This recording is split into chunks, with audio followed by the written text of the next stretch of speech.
Find it. There we go. So let me just welcome folks. This is our July Lunch and Learn for Crossroads of Caring, and for our partner agencies and the staff who are part of that, and for our alumni students. We always send out an invitation. So Karl Paulnack is here today to talk to us about music and spiritual practice. He had presented to a CPE group in the extended unit, and I liked it so much, I thought I would offer it out to those who are part of our community. So I'm going to turn it over to Karl.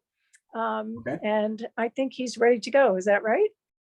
I am ready to go. Let's see if you can see this PowerPoint. Are you seeing, let's see, slideshow, play from start. Are you seeing a big PowerPoint? Yes. Yes. Okay. And I've made sure the audio is going. If anything, if you can't hear or something goes funny, just wave at me as we go. I can still see your photos over there, your videos.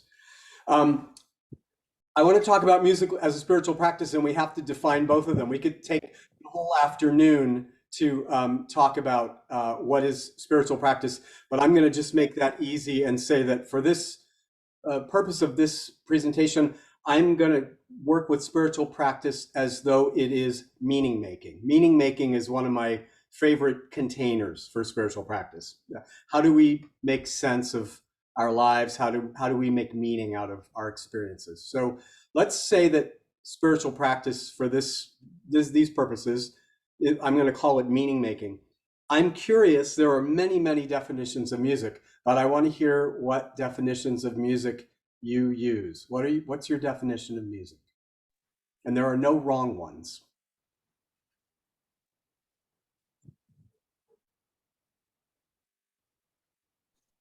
Not all at once, please.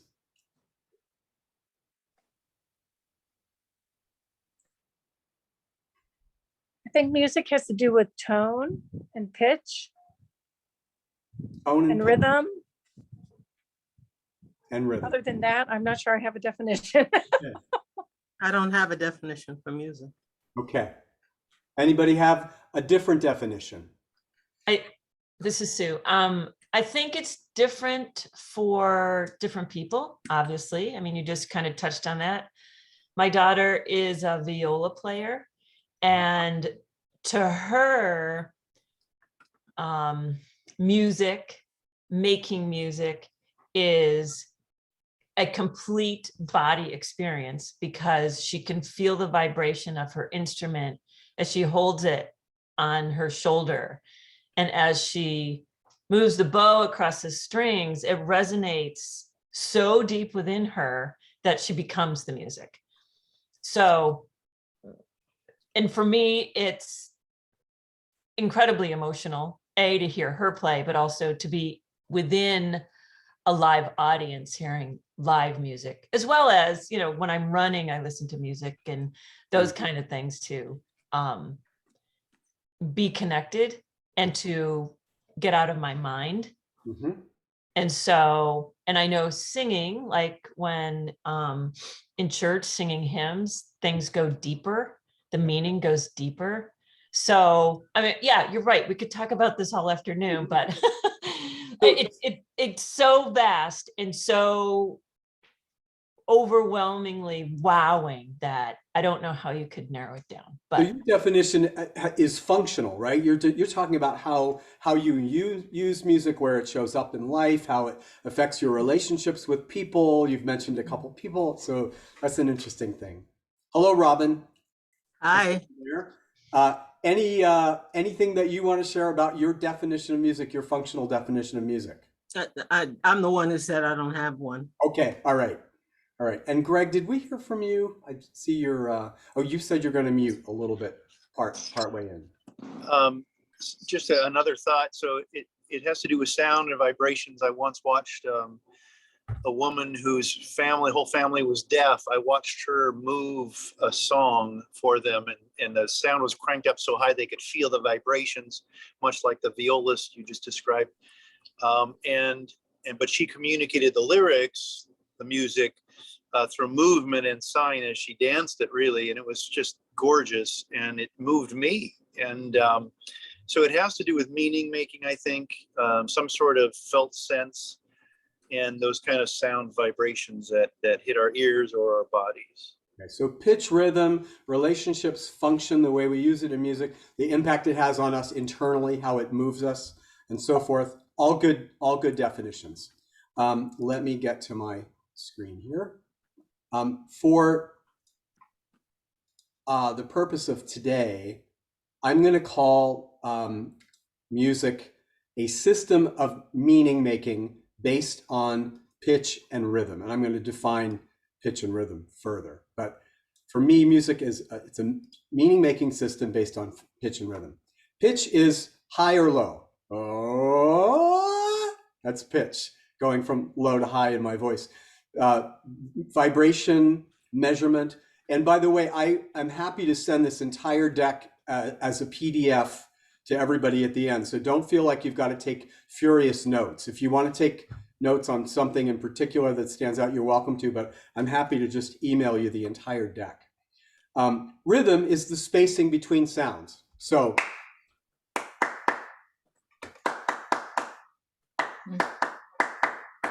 I'm just changing the space between them, but I'm using the same thing. Anybody trying to say something? No. Okay. I just noise in the background. I forgot to put myself back on mute. Okay, no worries, no worries. So pitch and rhythm for meaning making.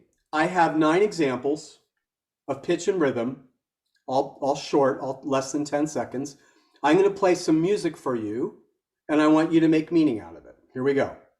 Here's make meaning number 1. What meaning do you make of that? What is that?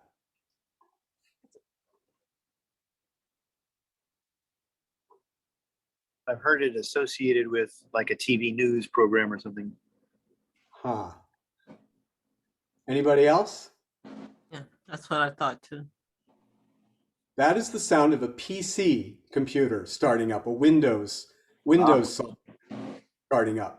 Anybody ever use? We must not have a lot of Windows users in here, but that if you use a Windows machine, that's the sound that your machine. Apple. Yeah. Now, number 2, what make meaning of this? Okay, that one I know. What's that? That's a Mac. I thought we have a lot of Apple people in here and not a lot of PC people. Okay. So that's pitch and rhythm. That the meaning of that is, okay, my computer's alive. It's working. Make meaning of this.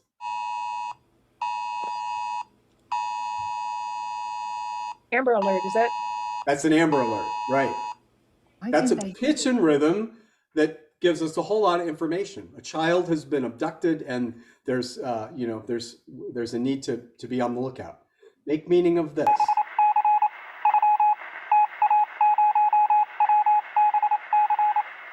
Pitch and rhythm, what is that? Morse code. Morse code, yes. I won't be able to use that example in another 10 or 20 years. No one will know what it is. My generation, you won't be able to use it now. I am fluent. I am fluent in Morse code because I was a ham radio operator, and my dad who was military, and I used to speak in Morse code in front of my mom when we wanted to have a conversation, and we didn't want her to understand what we were saying. It annoyed the hell out of her, but it was very, very useful. Pitch and rhythm. It may interest you to know, many of you are old enough to know this, but sometimes for young folks, I tell them that as hard as it is to believe, before we had this ability to send each other text messages, you could actually speak with somebody on the phone live and hear their voice in real time. We don't use that anymore. We just use email and text messaging. But even before text, we used Morse code. Make meaning of this.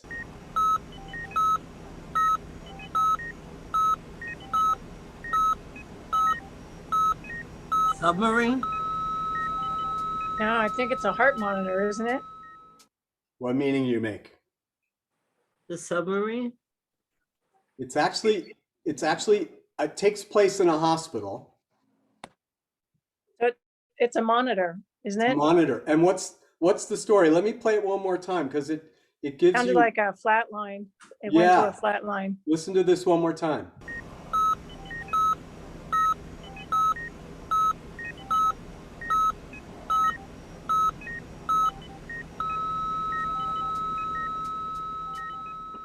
If you're in an operating room or an emergency room or an ICU, that tells you the person's heart has just stopped beating. And notice it's only one pitch and one rhythm. It gives us a whole lot of information, gives an entire story. There is a whole symphony of sounds that has been composed by a composer using only hospital sounds. I'm going to play you a little bit of that, but this entire composition is made up of alarm sounds that one hears in a hospital.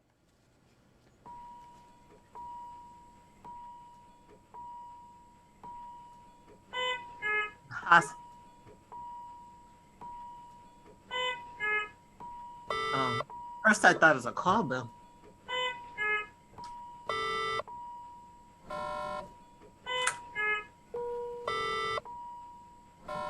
Oh.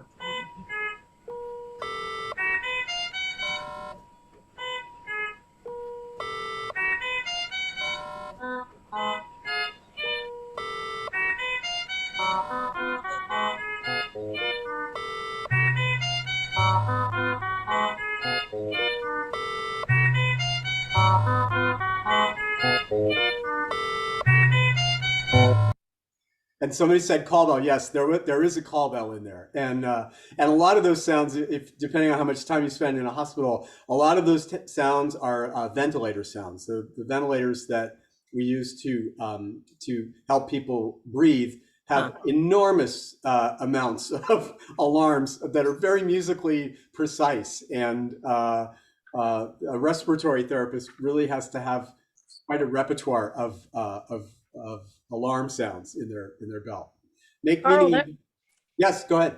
that just makes me wonder about those who are on the ventilators. Like that, how are they processing these sounds that they might be hearing? The sounds in hospital rooms, or the absence of them, dying in silence, for example, is, as I will hopefully show you later in the presentation, kind of by definition inhuman. We use pitch and rhythm for an enormous amount of our information exchange. Make meaning of this. 勝木です。私はこのサンプルボイスオーバーのために日本語で話す成人男性の声です。私の声の響きが気に入ったら DM What do you think? Any ideas? Any guesses? Are you asking us what was being said? No, I'm just asking you to make meaning of it. What meaning do you make of that? It's not English. Not English. Any guesses what it is? Japanese? It is Japanese. Do you speak Japanese? No, No. How did you know that? I just know I know the tone. The pitch and rhythm. You know pitch and rhythm, right? You recognized it as Japanese, even though you don't speak Japanese, by pitch and rhythm. What's this? Erkennen wir, dass wir nicht allein auf der Welt sind. Wir leben in Dörfern, Klein- und Großstädten. Wir arbeiten und spielen Seite an Seite. Sie kennen Ihre Aufgaben und Ihren Bereich innerhalb der Crawford & Company. What's that? German. Yeah. You speak German? Little bit. Little bit, okay. Enough to know that. Here's the bonus round. What's this? Tänane möödus politsei juhtkonna kinnitusel palju rahulikumalt, nii et aega jäi isegi magamiseks. 2 päeva jooksul on arestimajja või selleks kohandatud hoonetesse viidud üle 800 inimese, kellest suurema osa puhul on piirdutud isikuandmete ülesmärkimisega. Any guesses? Danish? You're close. You're very close. It's It's Dutch. Estonian. It's Estonian. Oh. It's one of my favorite languages. Estonian is an agglutinative language. Words just keep getting longer and longer and longer. They don't have to and from and my father's. You can say going to my father's house in one word because going toward or coming away from or to from, that you just keep adding to the word. So we recognize languages by pitch and rhythm. Sometimes even if we don't speak them, as in the case of Japanese.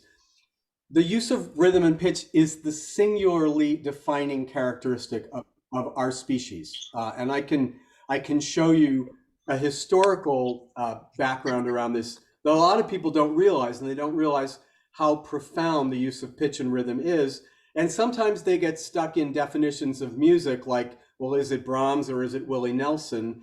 And it's really just pitch and rhythm. When your computer is working properly, it plays pitch and rhythm for you, and you know that it's working properly. The historical evidence suggests that it is by far the oldest meaning-making system. When you look at meaning-making systems that have names, like Islam, Christianity, Judaism, animal spirit worship, those kinds of things, those emerged, you know, the first ones I named emerged maybe 8,000 years ago.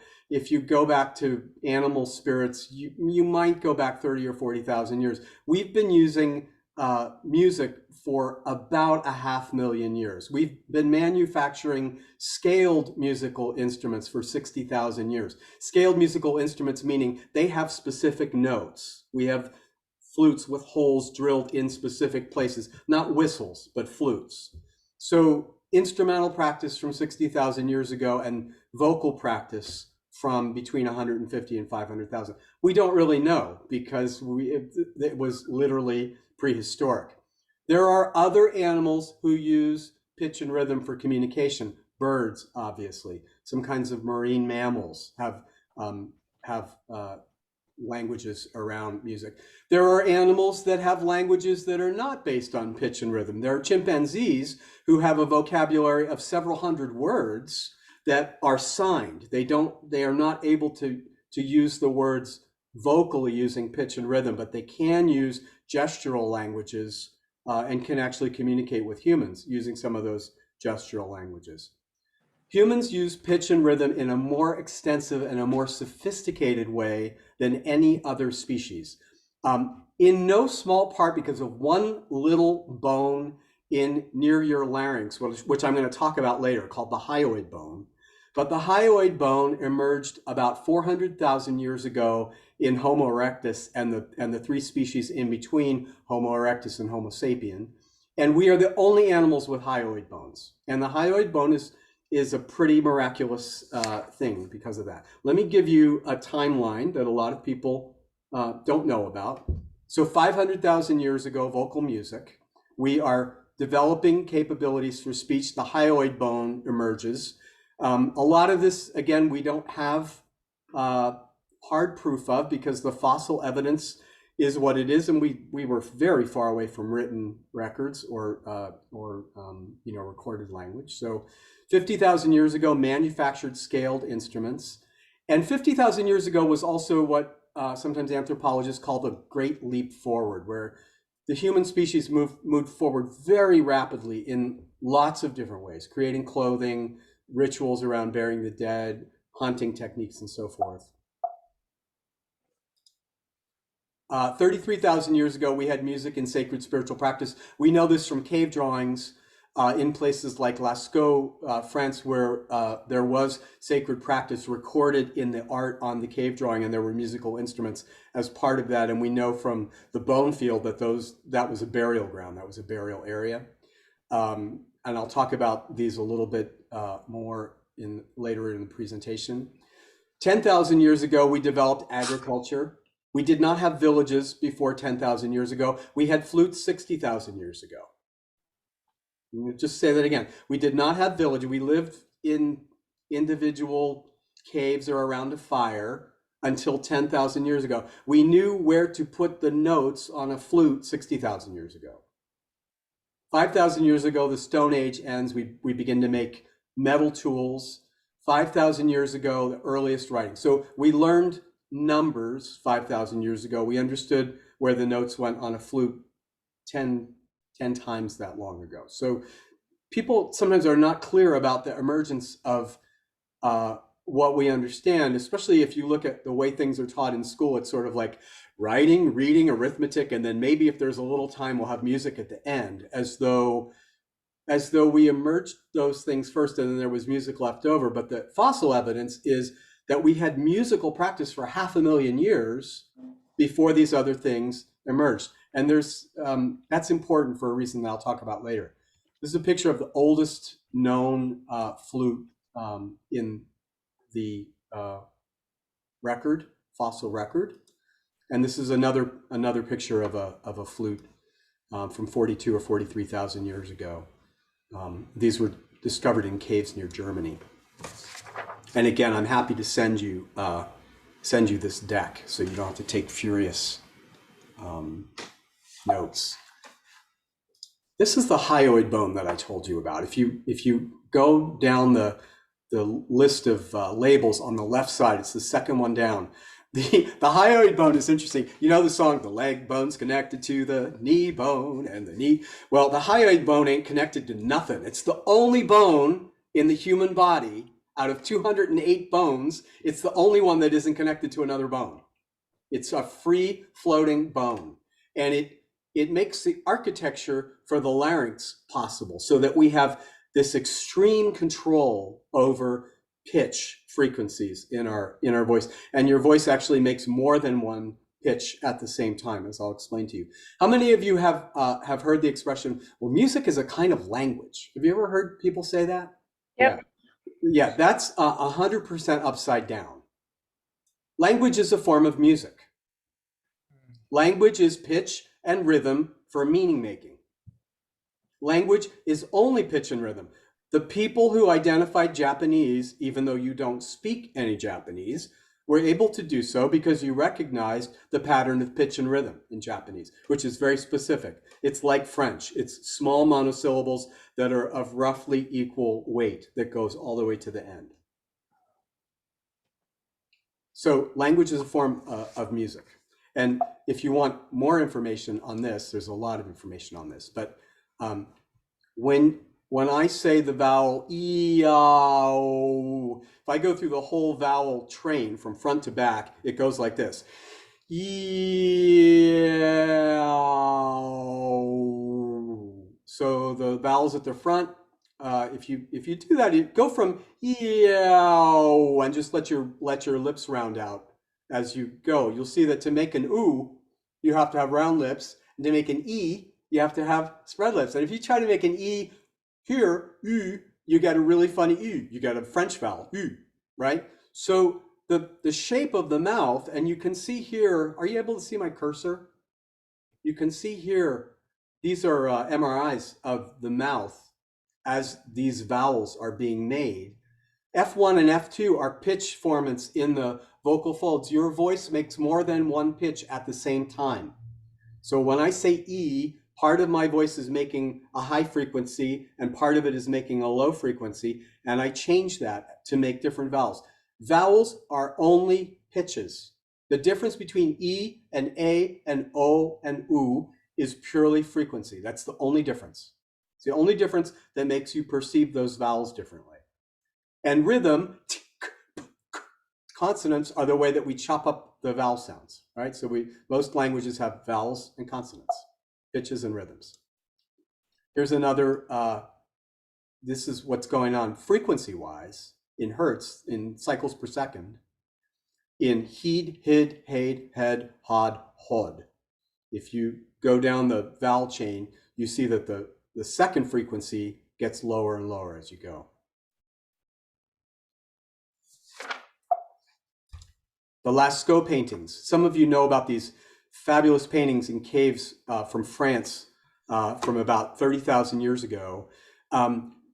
We appreciated these for a long time because of the art, because of the age, because we knew that there was spiritual practice involved. We knew that there were sacred rituals in these caves. We found instruments in these caves, and we found lots of human bones. So we know that these were caves where people were buried and where they performed sacred rituals.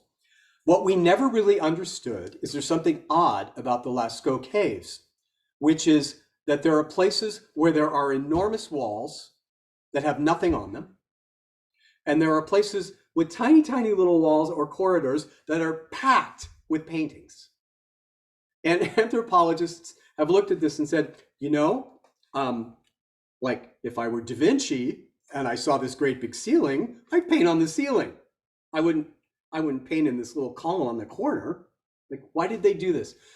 They recently, and I mean, by recently, I mean like in the past few years, past 2 or 3 years, they went in and did acoustical analyses of the cave, including where the paintings are and where the paintings aren't, and including these mysterious little, in addition to these magnificent paintings in the cave, there's these little red dots all over the cave, just dabs of red paint.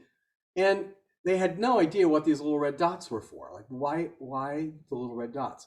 It turns out in the acoustic analyses of the caves, the paintings are in the most resonant part of the caves. The paintings were in essence instructions for the musicians to say, stand here, play here.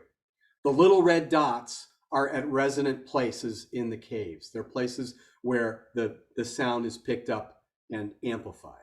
So the purpose of part of the purpose of the paintings was to give acoustical instructions in terms of where the livest parts of the caves were. Think about the architecture of Gothic cathedrals. Think about what we had in Christian churches from 800 AD, Notre Dame, through the medieval era. This big cave thing didn't come from nowhere. And when I was growing up, I read in music history that big cave thing was about aspiring to God. It was about, reaching for the heaven. I think that's baloney. That big cave thing was about 30,000 years of practice in using music in sacred ritual in caves. It had nothing to do with like the architecture of reaching up to God. It had to do with acoustics. I'm quite convinced. Some of you in your definition of music, you referenced relationship, you referenced function, the way we use music. I want to give you some examples of 500,000 years of practice. This is a cell phone shot out the window of a village in Italy at the height of COVID. You remember at the beginning of COVID, Italy got hammered to the point where bodies were stacked outside in the street and there was no one to take them, and people were in their houses. This is a cell phone video.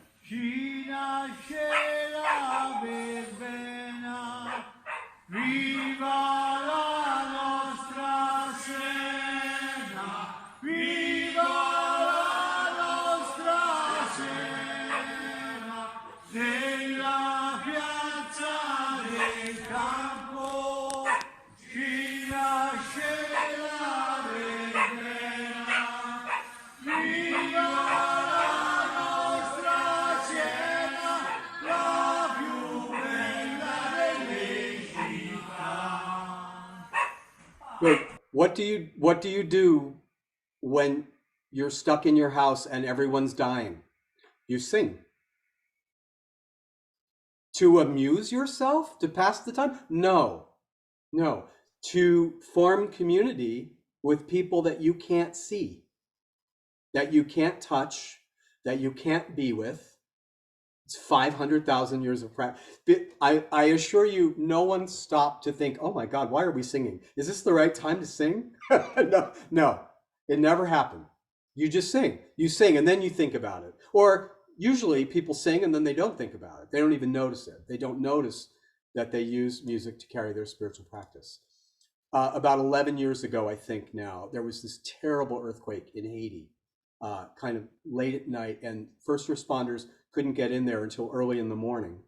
And when first responders went in early in the morning, which they had to do by boat because the airport was destroyed, the first thing they saw as the sun was coming up, the first thing they encountered was tremendous devastation and people trapped in rubble singing. They approached the rubble and they heard people singing.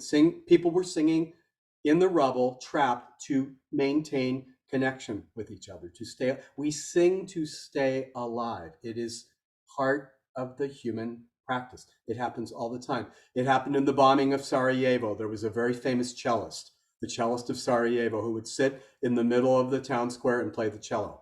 It happened on 9/11. I was living in New York during 9/11, and I walked out.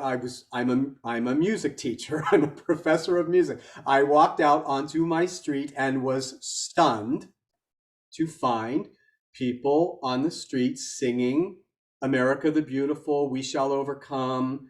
They were singing, songs of the civil rights movement. They were singing songs that oppressed people sing. And I was surprised. Why was I surprised? Because my definition of music was too small. And, because I'm trapped in Brahms or Mozart, not Willie Nelson. And like, if you look at 500,000 years of practice, Brahms, Mozart, Willie Nelson, it doesn't matter, right? Doesn't matter. It is what the music of that culture that serves that culture, right? You can look at enormous examples of this. The whole American Negro spiritual repertoire, music that oppressed people created to carry themselves, to hold themselves in an experience the way the Italians held themselves in the experience of COVID, the way Manhattaners carried themselves in the experience of 9/11. These things are universal, and they've gone on for many, many, many years. Anybody recognize that thing on the left? Again, yeah, good. Okay. I hate when I do these things for 18 to 21-year-olds. I have to explain everything. I have to send them to a museum so that they can see a cassette tape. When Dave and I were first dating, he made me a little collection of songs that he wanted me to have. Anybody ever make or get a mixtape for somebody? Yeah.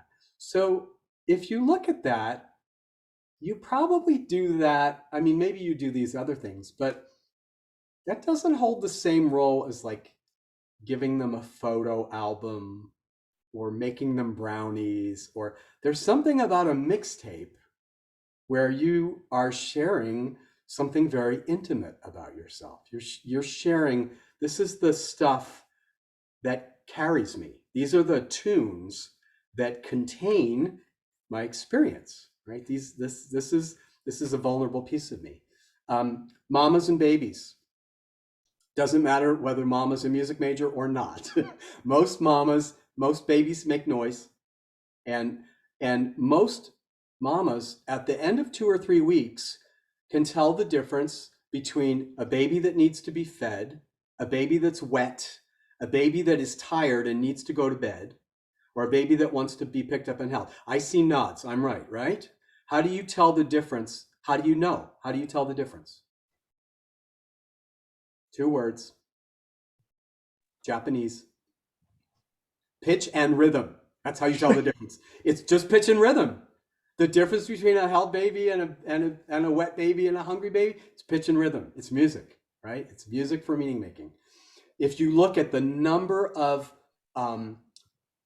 food, fire, music combinations, and these are all like at least 50,000 years ago, right? We had villages 10,000 years ago, but a long time ago, we probably slept around a common fire.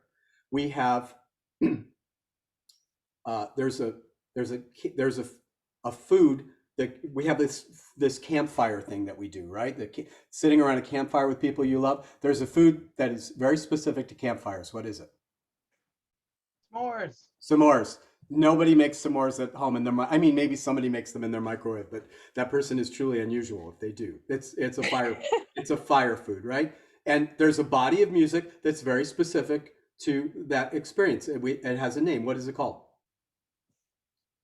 Campfire songs, right? There's a body of music that is specific to Christmas. What is it?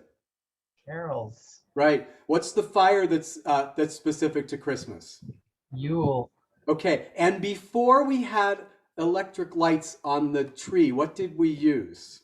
Candles. Very dangerous, right? Very dangerous. But we had a specific fire. When you have a birthday, there's a specific. I'm not going to waste your time. You know what music we're going to pick for your birthday. We're going to sing the birthday song, right? Now, notice that we don't put like 3-inch pillar candles into a bundt cake for a birthday. We have a birthday cake, and we have birthday cake. We have a specific candle for a birthday cake. We have a marriage candle. We have a unity candle where people take fire, right? We have very specific fire, very specific music, and very specific food for most of our most sacred rituals.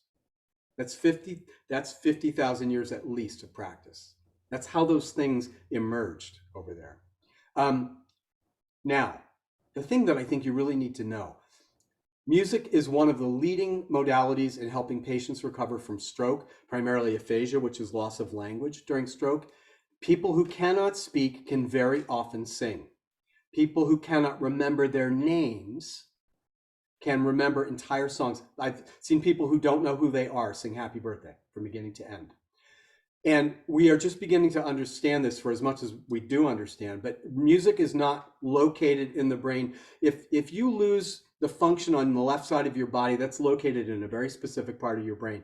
If you lose short-term memory or long-term memory or language, those are in specific parts of the brain. Music is stored redundantly through the brain somehow. We don't quite know exactly how this works, but we know that it's not possible, really, unless a person has severe brain damage, it's not possible to neutralize that place in the brain where they have this. I want to show you, some of you may have seen this. This is very heavily edited, but I want to show you the impact of music on somebody who has impaired brain function.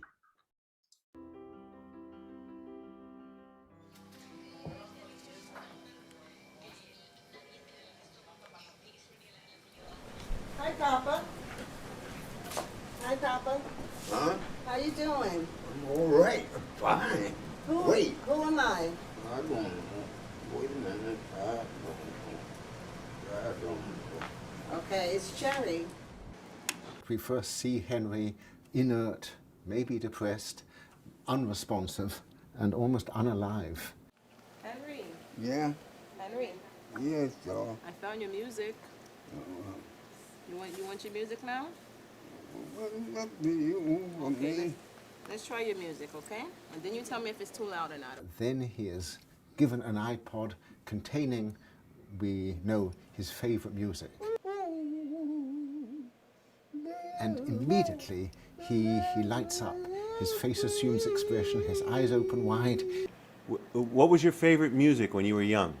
Well, I guess, well, Cab Calloway was my #1 band guy. I like.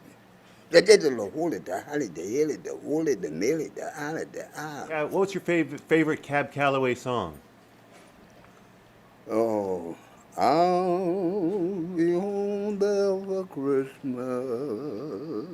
Oh, you can count and plan on me with plenty of snow, mistletoe, present wrapped around your tree. Ow. You can, if you want to watch that whole thing, it's called Alive Inside. I watch it every 2 weeks. it's just such a great thing. $64,000 question. Anybody, you know cassette tapes, so you probably know Ring Around the Rosie. Everybody know Ring Around the Rosie? Why do we play Ring Around the Rosie with children? It's a real answer, real question. Why do we do that? We survived the plague. It's a plague song, yes. Any other thoughts? Somebody played it with us. Yeah. So good use of time. Brings kids together. Brings kids together. Teaches them rhythm. Teaches them rhythm. And the best part is we all fall down. So it's fun. When we're talking about what you saw in Henry, brain neuroplasticity, the reactivation of parts of the brain, which we only recently realized is possible, that you can re-energize pieces of the brain where the lost speech, lost motor function using music. There are only 4 known sources of brain neuroplasticity in adults. Here they are. Music stimulates neuroplasticity. Intentional physical exercise. Not chasing the bus because you were late, but saying, I'm gonna go out and exercise. Play. Some of you You have to think for a moment, but you remember what that is, where you just do something for fun, not for any functional purpose, not to achieve something. And numinous experience, being caught up into something that is bigger than you are, right? Worship is numinous experience. Looking at a mountain and feeling awe is numinous experience. Singing in a choir, especially if you forget about little old you and you just have that sense of merging, or playing in a band, that sense of becoming one with a team, certain kinds of sport where you lose yourself, you go running and you forget about I for a minute. Your ego sense relaxes and you become part of we. Those are the only 4 things that we know of that create neuroplasticity in the brain. Music, intentional physical exercise, play, and numinous experience. Why do we play Ring Around the Rosie with children? How many of those does it tick off? Music, Physical experience. It's all 4. Music, exercise, play, and being part of something bigger than yourself. You cannot spend better time with a child than to play Ring Around the Rosie. You cannot do anything to develop a child's brain more potent than that kind of activity. Nothing. Not teaching them differential equations. that doesn't stimulate the brain to grow. It teaches skill, which is important, but that skill relies on capacity that has already been developed. So there's nothing in STEM. American music, American education is in upside down in certain ways, thinking, well, we got where we are because of reading, writing, and arithmetic, and maybe we'll add a little music around the side if we have time. That's not how it worked historically. We got where we are because we were singing for 500,000 years. We evolved as animals because we have this practice of pitch and rhythm that is so pervasive and so profound for us. And we have demonstrated only in the past 20 years that it forces the brain to evolve when we engage it. There's nothing in STEM that provides neuroplastic stimulation. Music, play, intentional exercise, numinous experience, period. It is largely, the historical record suggests that practice is partly responsible for the development of the brain. To put this in historical perspective, if human beings left Los Angeles for downtown Manhattan, historically, if we were singing when we left LA, we learned to read, write, and count as we were crossing the George Washington Bridge into Manhattan. That's the timeline. That's how long we've had reading, writing, and numbers compared to how long we've had musical practice. Those are sources which I will, this is the end of the deck. There's some links there for articles and so forth. I can link you to the Neuroimaging and Stroke Recovery Unit at Harvard Beth Israel, which is very fascinating. Combination of musicians and doctors involved in treating stroke. And that's the end of the deck. Like I said, if you want to email me up here, I'm happy to just send you a PDF of this deck so that you have the notes, and I'm happy to have questions or reactions or discussion. I'm gonna, let me kill the PowerPoint here. Okay. Before you go too far, what was the rest of your your email? Oh, sorry. K. Paulnack at Cayuga Med. Oh, okay. CayugaMed.org. .org. Thank you. Say that one more time. K. Paulnack. So my name, KPaulnack at Cayuga Med, CAYUGA. Tim, there it is in the chat. Thank you. K. Paulnack at Cayuga Med. Tim, I'm still in the cassette tape era. You're lucky I'm zooming. A good mixtape. That's what I was gonna say. What song are we gonna sing now? How many of you have, I'm curious, how many of you have given or received a mixtape? Yeah, okay. Definitely. I like to just stay current. Sometimes, things change generationally, but I haven't seen that. They don't call it a mixtape anymore. They call it a playlist. But some young kids still call it a mixtape, which makes me chuckle. Like they It's all digital and they just download it, but they call it a mixtape. It's interesting. I don't know if you heard this or not, but on NPR a couple months ago, they did a whole spot on how a mixtape, cassette tape changed music and how it's presented, like it's the killer app of that. So I love that you weave that fact into this, because it was the beginning of us being able to curate and control commercial music, right? To put it together in the order that we wanted it to be. And and we lived then. Isn't that cool? We were around when it happened. Yeah.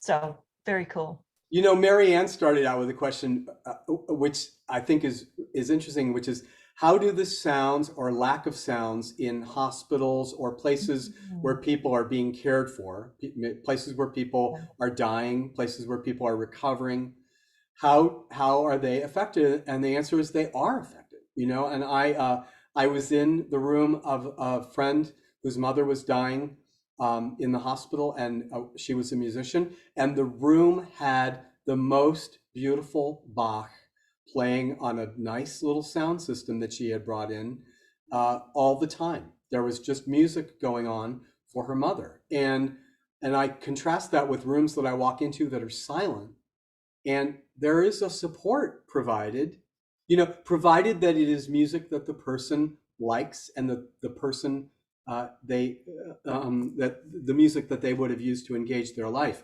In the Alive Inside film, that project it consists of them interviewing family members of people with dementia and different forms of brain impacting illnesses or injuries, and compiling specific music.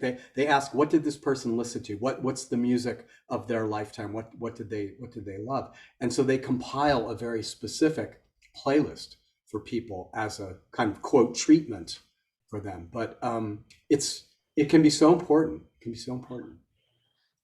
I'd like to share something. In the coming year, the season 22-23, the Orchestra of the Southern Finger Lakes, that is what the conductor, Toshi Shimada, is focusing the entire season on, is how music impacts us from a wellness standpoint. And later in the season, there's going to be a roundtable discussions for 2 different months, workshops with experts such as yourself talking about this very fact.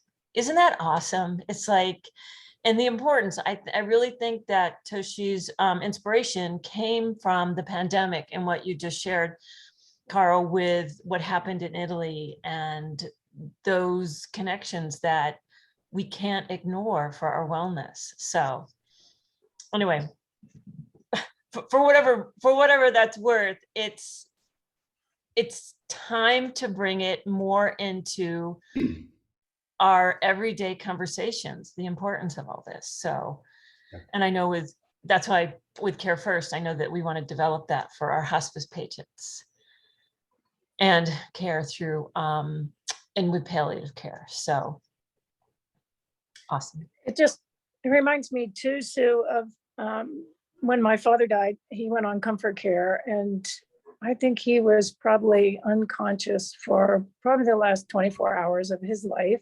And Karl, I'm thinking about speech being music, like language being music. And the whole time that he was unconscious, 2 or 3 of us, and there's 7 kids in my family, so 2 or 3 of us would be in the room and just talking. And I thought, I bet that was really comforting for him, because he, you know, at the end of his life, the last several years, the thing he loved most was being with us, was being with us kids. And so I never thought of it as a kind of music for him, but I wonder if it was. I think reading a child a bedtime story is a form of music. It's not just the content of the book, it's the mother's voice or the father's voice and the rhythm of the voice. And I think we read in a different way when we are reading somebody to sleep. We we modulate the pitch and rhythm and volume of our voice, because we realize that it's not just about transmitting, having the child read from an iPad is not the same experience at all. At all. It's not the content of the book. It's the music of transmitting the content of the book that is the reading of a bedtime story. Mm-hmm. Cool. I am originally from the Philippines, and I've been here for more than 20 years, but still my accent they find it cute. So I work at Taylor Health Center at Bath, New York, or Area Davenport. And I'm a chaplain actually. So when I go to room by room, my only thing that communicates with the residents is my music. I am the least singer in my family, but at least I am. Music is the one, or the hymns, singing is the one that I know best to communicate my residents. And they don't find my accent cute in there. Yes, when we use music, we transcend certain kinds of limitations, right? That we face there are people who can sing together who have trouble speaking together, and even my favorite experiment, you cannot sing happy birthday to somebody and mean it, and simultaneously hold a feeling of dislike toward them. Try that. If you ever have the opportunity to sing happy birthday to somebody that you dislike, go really sing. Like, take a deep breath and really sing. You cannot simultaneously hold both feelings. You won't be able to do it. If you really hold on to the feeling of I don't like this person, you'll stop singing. I've had people write me and say, yeah, it works. It's true. There is something about music that allows us to communicate beyond which country are we from, which gender are we, which race are we. It passes all of those things in a really interesting way. Twice in the last few months, I had the honor of being with a group of people. We're in a band, just a little cover band, and we sang around the bedside of somebody who was on hospice. Their favorite songs just of love or peace, and within 3 hours of each of those, they passed away. And it was felt like the music gave them permission to let go, and to go. And it also was very cathartic for the family and friends who were standing around, of course, as well as those of us who were actually singing. Well, everybody was singing, we were just leading it. But it was just a very powerful experience, I think, that was connected to life and death and something quite lovely. So we decided that it's a ministry we want to start doing for more people, because it was very, very beautiful. Okay. I want to affirm that. Somebody once wrote me and said that she went and played flute at a home for elderly people, and that someone died. She said, I just killed somebody playing the flute. And I said, what happened? And she said, I went in and I played my flute and this woman died. She found out later that this woman had been very close to death for weeks and hanging on, and the staff had actually been trying to help her pass, because it was clear that it was her time, and they were all, frankly, a little mystified that she was still alive. But for some reason, she was hanging on. During the flute playing, she was able to relax to the point where she died, and she actually was assisted. And I have heard this more than once from therapeutic musicians who've gone in to play for people who were near death. But sometimes people resist death and hang on and need help. They need permission from family members. They need a sense of safety and being able to relax into that experience. And it is very likely that the band that you were part of had an enormous supportive impact on this person. And I have heard of this multiple times. So Karl, we're about at our time limit. I wanted to certainly thank you for being with us and for being willing to share yourself and all of the materials and resources that you brought with you and your knowledge and expertise. This is the second time I've heard it, and I always hear new things, so I'm happy to hear it again. And thanks you everyone for for asking. coming. There is Thank a you, Carl. brief survey that will probably pop up on your screen. If it's like 4 questions, if you could fill it out for us, that would be really helpful.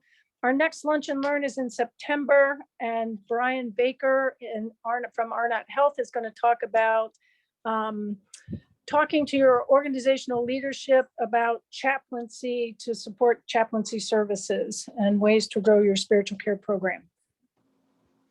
So thanks, everybody. Thanks for being here. Thanks, Thanks, Marianne. Thanks, everybody. Carl. Thank you so Nice much. to see you all. Okay, bye.